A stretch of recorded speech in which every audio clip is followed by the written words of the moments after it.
Бзера фимас хатырсках телехопшца усураяцна то апсу телехопшра пресс-центр.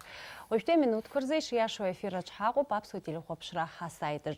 Шибзе хатырско с коллегатва бзела шабет хашасхот и хепе пресс-конференциях зиграб хинарглан дышсырдыр стахуп студия аса собственно хендкара винус министр Гарри Анатолий Аршпа. Здравствуйте, уважаемые коллеги! Мы рады приветствовать вас в пресс-центре Абхазского телевидения. Открывая сегодняшнюю пресс-конференцию, хочу представить вам нашего гостя, министра внутренних дел Республики Абхазия Гарри Анатольевича Аршпа. Здравствуйте. Добрый вечер. Если вы позволите, начну с первого вопроса. Структура на сегодняшний день переживает сложные времена. Какие основные направления работы ведомства вами определены? С какими идеями вы пришли в Министерство внутренних дел? Есть ли какие-либо результаты за столь короткий промежуток времени? Расскажите, пожалуйста, об этом.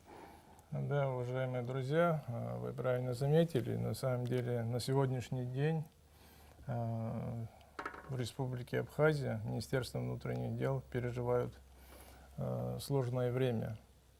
На самом деле, на сегодняшний день основными направлениями данного ведомства являются это охрана общественного порядка, охрана законных интересов граждан, борьба с преступностью во всех ее проявлениях, борьба с наркотиками. Я на сегодняшний день хочу нормализовать ту ситуацию, которая сложилась на территории Республики Абхазия. Поэтому наша основная цель будет исходить из тех приоритетов, которые прописаны в законных и подзаконных актах. Только в рамках закона будет действовать МВД Республики Абхазия, где прописаны его основные задачи и цели. Дисциплина, исполнение служебного долга – это ли является первостепенными качествами сотрудника милиции? Расскажите, пожалуйста, каким должен быть сотрудник милиции в идеале?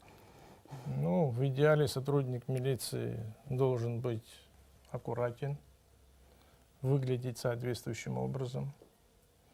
Дисциплина его должна быть на высшем уровне. Мы зачастую наблюдаем те моменты, те процессы, которые происходят у нас на дорогах. Зачастую граждане наши обращаются с жалобами, в том смысле, когда сотрудник милиции, даже когда останавливает транспортное средство, нарушившее правила дорожного движения, его поведение в тот момент, когда он даже подходит и спрашивает документы у гражданина, нарушивший правила дорожного движения. Однозначно он должен в первую очередь представиться, рассказать гражданину причину данной остановки. Только таким образом мы можем регулировать те действия сотрудника милиции и получать понимание, взаимопонимание среди граждан. Дорогие коллеги, если вы позволите, я озвучу вопрос от нашей коллеги Анаид Гагурян, которой сегодня нет в нашей студии, а далее предоставлю вам слово.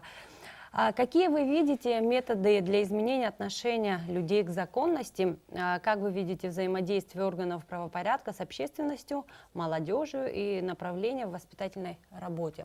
Вопрос от Анаид Гагурян, редакция «Чегемской правды».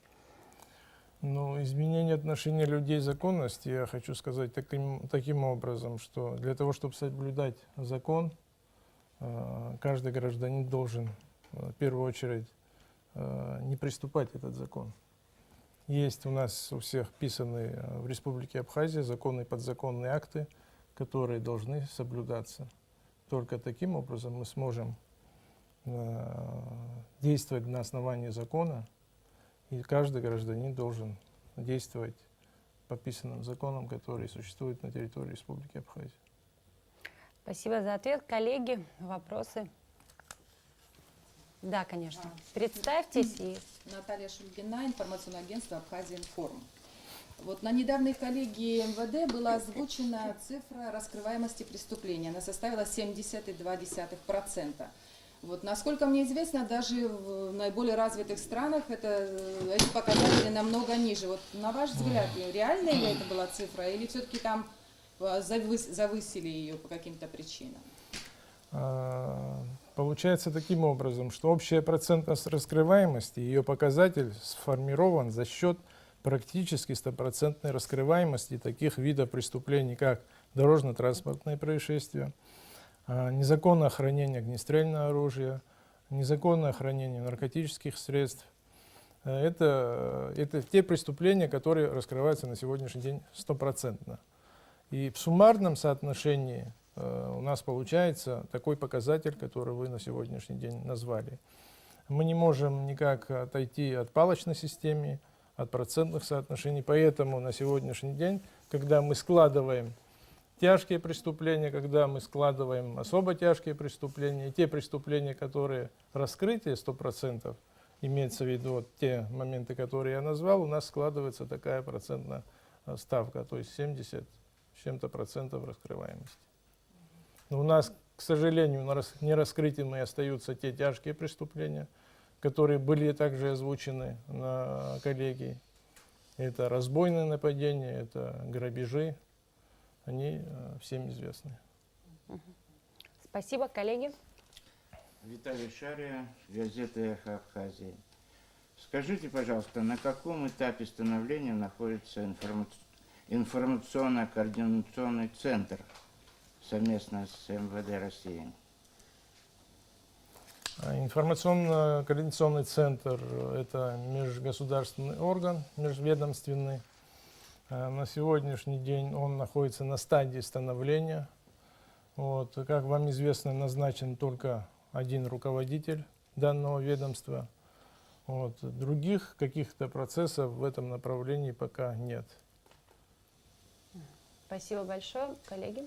Бадрий Исява, информационное агентство «Спутник Абхазия». Скажите, пожалуйста, планируется ли увеличение числа рейдовых мероприятий в ночное время в городах Абхазии именно и патрулирование участятся в городах или нет? Однозначно уже определен ряд профилактических мероприятий по Республике Абхазия. Подписаны моим распоряжением данные указания даны непосредственно начальнику управления ГАИ. Также даны распоряжения другим руководителям города и органам. По всей республике будут проводиться профилактические мероприятия, направленные однозначно на охрану общественного порядка, на профилактирование нарушений правил дорожного движения. Увеличится? Или, ну, они и раньше Да, проводились. да, да. но Будут увеличится, увеличиваться, конечно, однозначно будут увеличиваться. Да? Спасибо. Да, конечно. Вот, за 3 года мы наблюдаем постоянную смену руководителей, министров, значит, внутренних дел, плюс руководителей разных подразделений. Вот на ваш взгляд, как отражается на работе правоохранительных органов вот такие частые кадровые перестановки? И вообще, насколько мне известно, вот озвучивалась цифра, что в министерстве, ну, целиком, включая все подразделения, работает там, кто говорит 1500, кто 1700 человек.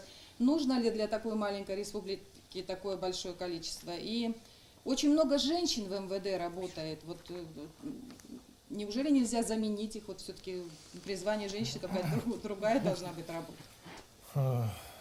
На сегодняшний день складывается такая ситуация, что на самом деле личного состава по Министерству внутренних дел их 1660 человек. Норма положенности, так называемая в системе Министерства внутренних дел, даже возьмем всех государств, даже Министерство внутренних дел Российской Федерации, на 100 тысяч человек получается 600-700 человек населения, 600-700 сотрудников органов внутренних дел. Но исходя из этой ситуации, так как регион наш, Республика Абхазия, является курортным, увеличение штатной численности в любом случае не будет наблюдаться. Мы хотим, наоборот, оптимизировать тот штатную численность, которую мы имеем на сегодняшний день, для того, чтобы тот сотрудник милиции, который выполняет свои служебные обязанности, он мог правильно, четко находиться на своем месте и выполнял те задачи и цели, которыми ему определены. В отношении женщин, да, на самом деле сегодня у нас около 400 человек. Женщины находятся на таких должностях, как это следственное подразделение, это ПДН, много очень вольнонаемных женщин. Ну, получается, что мы никак не можем обойтись без женщин тоже. Если взять из практики, женщины тоже выполняют очень много работы на своем месте. Ну, это часть нашего общества, это наши сестры, наши матеря, наши сограждане, поэтому мы будем в любом случае в соответствии с существующим законодательством работать. Самое- Частые кадровые перестановки. Ну, понимаете, частые кадровые перестановки, если сотрудник, который выполняет свои служебные обязанности, он не справляется со своими задачами, естественно, приходится от него избавляться. Если вы позволите, хотелось бы немного поговорить о правовом обеспечении МВД. На какой уровень вы ставите правовое обеспечение МВД? Раскройте, пожалуйста, этот момент. Правовую деятельность органов внутренних дел составляет, естественно, это Конституция Республики Абхазия, это те законные акты, подзаконные нормы, которые существуют на сегодняшний день. Но мы в любом случае хотим поменять положение органов внутренних дел, хотим поменять положение всех управлений, провести в соответствующую норму, потому что время не стоит на месте. То, что было вчера, нельзя применить сегодня. То, что было год назад, нельзя ее применить на сегодняшний день. Это все связано с теми технологическими изменениями, прогрессами, которые происходят в стране и за рубежом, поэтому мы должны правовую оценку давать этому всему и ставить во главу угла правовое регулирование, правовую основу всех этих моментов и действий, которые на сегодняшний день происходят. Коллеги, есть вопросы? Да, конечно, пожалуйста. Ну вот у меня два вопроса. Первый такой более общего характера. Какие меры предпринимаются и что вы думаете предпринимать по борьбе с наркотиками, с их распространением? Потому что в последнее время все буквально граждане сталкиваются с молодыми ребятами, которые ищут закладки, и это все видят, и не знают даже, как в этой ситуации поступить. Вот, потому что опасаются вступать с ними в какие-то Очень контакты. И второй вопрос, значит,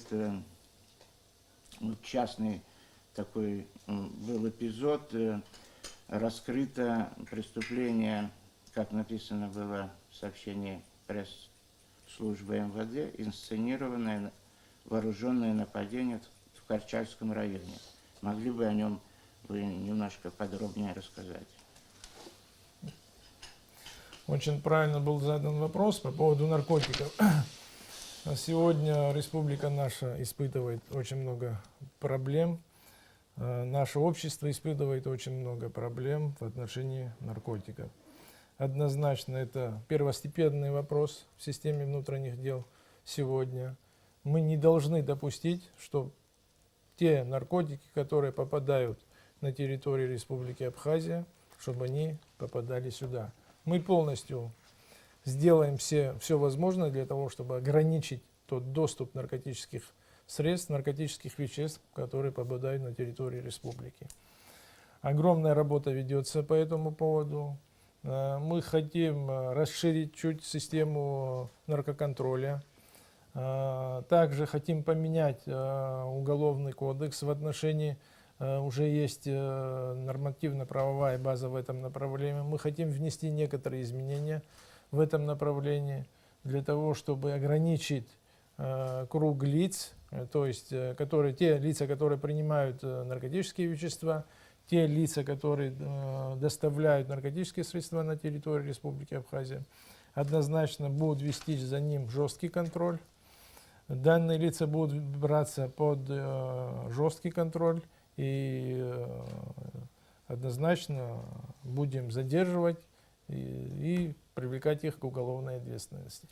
Ну вот можно Вот. куда-то звонить, если ты видишь, когда ищут Вот, закладки? мы сейчас прорабатываем тот вопрос. Мы хотим сделать телефон доверия. Один телефон доверия будет в дежурной части, а второй телефон доверия будет связан напрямую со мной, для того, чтобы наши граждане могли напрямую связываться со мной и обращаться напрямую, для того, чтобы я мог с ними тоже напрямую общаться, и те проблемные вопросы, которые возникают у них, мог напрямую решать сразу же в телефонном режиме.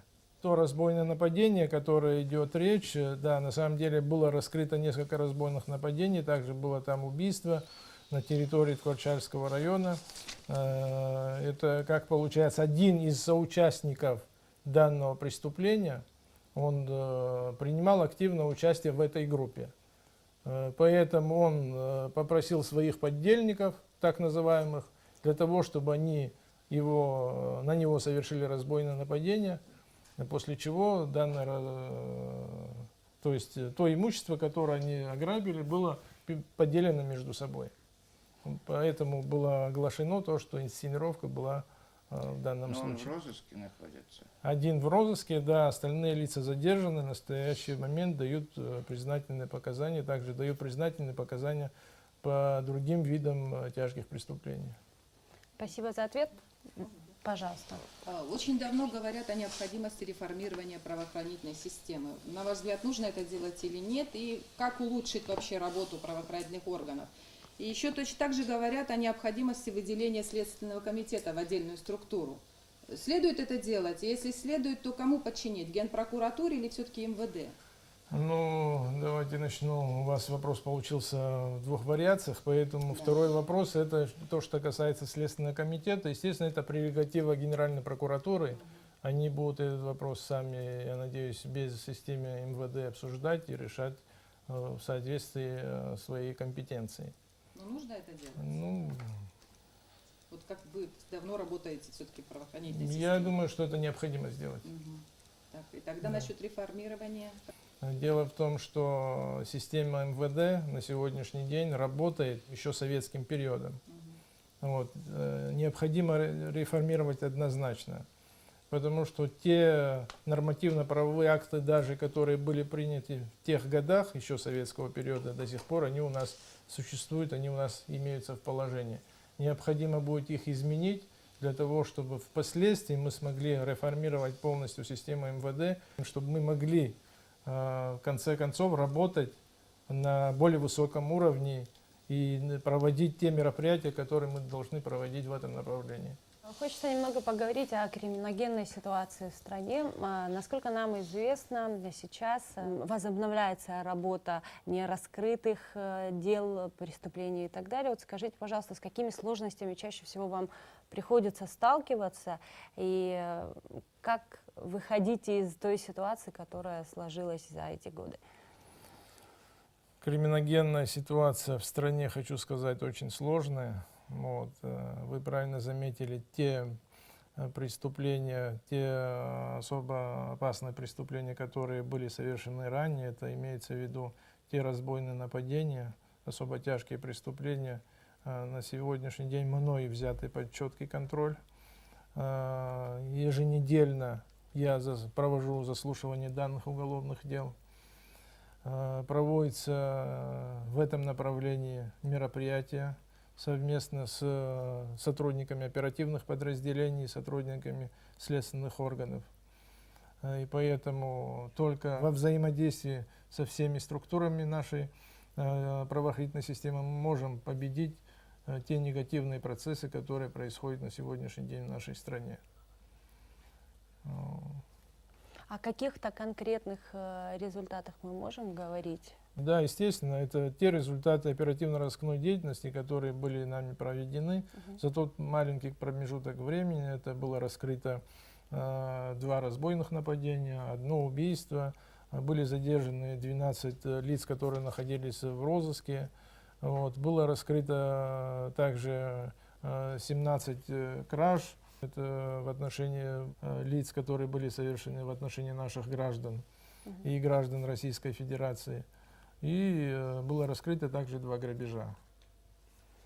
Спасибо. Коллеги, вопросы? Конечно. Ну, я думаю, ни для кого не секрет, что очень часто при совершении какого-то преступления люди предпочитают обращаться к так называемым криминальным авторитетам, а не в правоохранительные структуры. Вот что нужно сделать, чтобы люди наконец поверили, что именно милиция может их защитить, и действительно она должна бороться с теми же ворами, с тем же криминалитетом, а не так называемые криминальные авторитеты должны руководить республикой. Мое мнение такое, что если сотрудник милиции, находясь на своем месте, будет выполнять наделенные ему законом в законном порядке свои должностные обязанности, естественно, народ тоже будет к нему обращаться. А не так, как если к нему обратились, было очень много фактов таких, естественно, люди после этого, когда не получают они никакого реагирования, они вынуждены обращаться к каким-то левым силам абсолютно, которые не имеют никакого отношения к правоохранительной системе. Чтобы этого не допустить, милиция должна работать в полной мере в соответствии с действующим законодательством. Они должны общаться с народом, находиться среди людей, среди народа, не только в обществе, но также они должны проводить такие мероприятия, как, допустим, выходить напрямую с главной администрации, организовывать какие-то общественные мероприятия, общаться с людьми. Только таким образом мы сможем на сегодняшний день победить те моменты, которые у нас есть. То, что вы озвучиваете в отношении воров в законе, естественно, это болезнь сегодняшняя, болезнь общества, по моему мнению, потому что подрастающее поколение это видеть все. Для того, чтобы изменить какие-то моменты в этом процессе, мы на сегодняшний день организовали несколько таких моментов, как идем в школы, посещаем школьные учреждения, проводим беседу с детьми. Милицию должны видеть везде. И в школах, и в детских садах, и на улице, и везде. Чтобы они поняли, что есть милиция, которая способна на сегодняшний день их защитить. Продолжение темы безопасности в городах. Не планируется ли увеличение количества видеокамер, именно уличных видеокамер? Совершенно правильный вопрос. Время не стоит на месте. В связи с этим необходимо проводить такие изменения технического характера. Должно быть видеофицировано все абсолютно. Вот, когда мы выезжаем в другую республику, в другую страну, мы это зачастую замечаем. На каждом шагу стоят видеокамеры, все видеофицировано абсолютно, компьютеризировано все. Сидя в кабинетах, сотрудник милиции, полиции получает всю информацию, которая происходит в городах, в районах. Вот. В связи с этим у нас тоже это должно произойти. Мы должны стремиться к этому, мы должны это сделать. Если мы этого не сделаем, значит, все может закончиться. А вы не могли бы сказать, сколько камер наблюдения установлено в черте города Сухум сейчас? Где-то около 15 камер. А сколько необходимо? Необходимо на каждом переулке, на каждом перекрестке необходимо поставить видеокамеры. Потому что, как вы прекрасно понимаете, зачастую, не зачастую, на самом деле, но так и есть, это Республика Абхазия, это курортная республика. Сюда приезжает очень много отдыхающих. Для того, чтобы мы знали, видели, контролировали весь этот процесс, естественно, должно быть видеовизировано везде и вовсюду. Это как один из рычагов воздействия. Да, а что это еще один из нужно? рычагов воздействия. Плюс еще, естественно, сотрудники милиции, когда будут находиться на улицах постоянно, естественно, это приведет к хорошим, нормальным результатам. Вот скажите, пожалуйста, как обстоят дела с внутренней дисциплиной в органах внутренних дел? Какие нарекания есть у вас? безусловно, дисциплина желает ожидать лучшего. Но когда заработная плата сотрудника милиции составляет в среднем 12-13 тысяч рублей, и мы его выгоняем на улицу и говорим, работайте 24 часа в сутки, ну, результаты могут быть неадекватного характера. Но милиция сегодня работает на энтузиазме. Они хотят работать. Они видят, что необходимо навести порядок в стране. Они хотят находиться с обществом, с народом. Но для того, чтобы все это происходило, мы тоже какие-то шаги должны провести, в первую очередь. Только таким образом мы сможем построить правовое государство. Спасибо за ответ. По теме Пожалуйста. ГАИ вот такой вопрос, немножко даже личного характера. А насколько законно проведение фото и видеосъемок из автомобиля? То есть вот стоит автомобиль, нигде нету знаков, что там ведется фото и видеосъемка, и тебя останавливает гаишник, показывает на телефоне, что ты ехал в том-то месте с такой-то скоростью, и на этой фотографии видно, что тебя снимали из салона автомобиля. Насколько это законно? Но они не снимают ни с салона автомобиля, у них установлены специальные видеорегистраторы, через которые они фиксируют нарушение правил дорожного А движения. скорость разве этот видеорегистратор фиксирует? Есть специально установленные радары, где фиксируют нарушение скоростного режима. Ну разве водитель не должен знать, что на том отрезке участка, ну, на участке дороги стоит автомобиль, из которого ведется съемка? Нет, понимаете, это так называемое скрытие наблюдения. Они специально, сотрудники ГАИ, выезжают на тот или иной участок, где в основном нарушаются там правила дорожного движения. Там однозначно должен стоять где-то поблизости знак. Превышение скорости запрещено, обгон запрещен. В этих участках они, естественно, становятся и фиксируют данное нарушение правил дорожного движения. Это означает, что лучше не нарушать правила Да, лучше не дорожного нарушать движения. правила дорожного движения. Спасибо большое, коллеги, за ваши вопросы. Гарри Анатольевич, вам большое спасибо за время, которое уделили нам. Хатырск вахтили хопшца, Бриала ехепеха пресс-конференция Хыркшоп, я его хайкшараханза Абзерас.